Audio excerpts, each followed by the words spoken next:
Posibleng mga enforcer ng POGO operators na tinaguriang muscle group ang nasa likod ng pagdukot at pagpatay sa negosyanteng Chinese na si Anson Cue at kanyang driver. Ayon po yan sa Philippine National Police. Inilahad yan sa pakikipagdialogo nila sa Filipino-Chinese community na aminadong nangangamba na sa sunod-sunod na insidente ng kidnapping. Nakatutok si June Veneracion. Kasunod ng pagpatay ng mga kidnapper sa Chinese businessman na si Anson Cue at kanyang driver, nakipagdialogo si PNP Chief Romel Francisco Marbil sa mga leader ng Federation of Filipino-Chinese Chambers of Commerce and Industry Incorporated. Nangangamba raw ang Filipino-Chinese community sa sunod-sunod na insidente ng kidnapping. Aside dun sa assurance, sir, na iimbestigahang mabuti po ito at siniguro po ng ating Chief PNP na pananagutin po kung sino man po ang individual at grupo behind this series of kidnapping case. Sabi ng PNP, posibleng isang grupo lang ang dumukot at pumatay kay Cue at sa kanyang driver at sa mga responsable sa isa pang kidnapping noong nakarang taon kung saan isang Chinese at driver din niya ang pinatay. Ito raw yung grupo na kung tawagin ay muscle group o mga enforcer ng mga POGO operator. Ito yung mga involved po dati sa POGO na ang kanilang modus operandi po ay parang sila po ang ginagawang mga tagasingil di umano doon sa mga may utang in relation sa mga POGO operation po.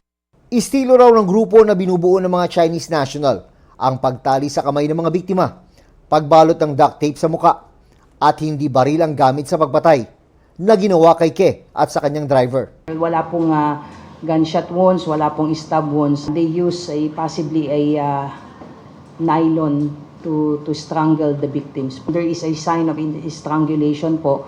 So yun po yung nakikitang possibly cause of death po. Sa datos ng PNP Anti-Kidnapping Group, 26 ang mga naiulat na kidnapping cases noong 2023. Tumaas sa 32 noong nakarang taon. At sa unang 4 na buwan ng 2025, ay meron ng 13 kidnapping cases. Malaki po siya considering na nasa April pa lang po tayo ay 13 na po tayo.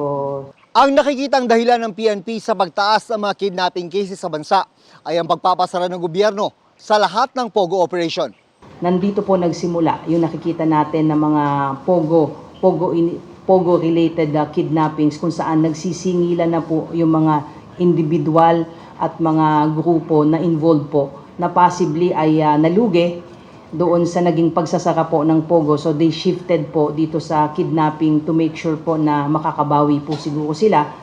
Ang Movement for Restoration of Peace and Order nagmungkahi kung paano mariresolba ang kidnapping challenges, kabilang ang pagkakaroon ng task force na nakatuon sa kidnapping cases. Sinusubukan naming hinga ng pahayag ang PNP kaugnay nito. Sa isang pahayag, sinabi ng Chinese Embassy dito sa Pilipinas na itutuloy nila ang pag-udyok sa Pilipinas na paigtingin ang pagresolba sa mga kaso, palagutin ang mga nasa likod ng krimen, at palakasin ang public security. Para sa GMA Integrated News, June Veneracion, nakatutok 24 oras. Pinalagan ni Movement for the Restoration of Peace and Order Founding Chair Teresita Angsi ang pahayag ng PNP na iniimbestigahan nila ang posibilidad na may kinalaman sa POGO ang pagdukot at pagpatay sa negosyanteng Chinese na si Anson Cue at kanyang driver.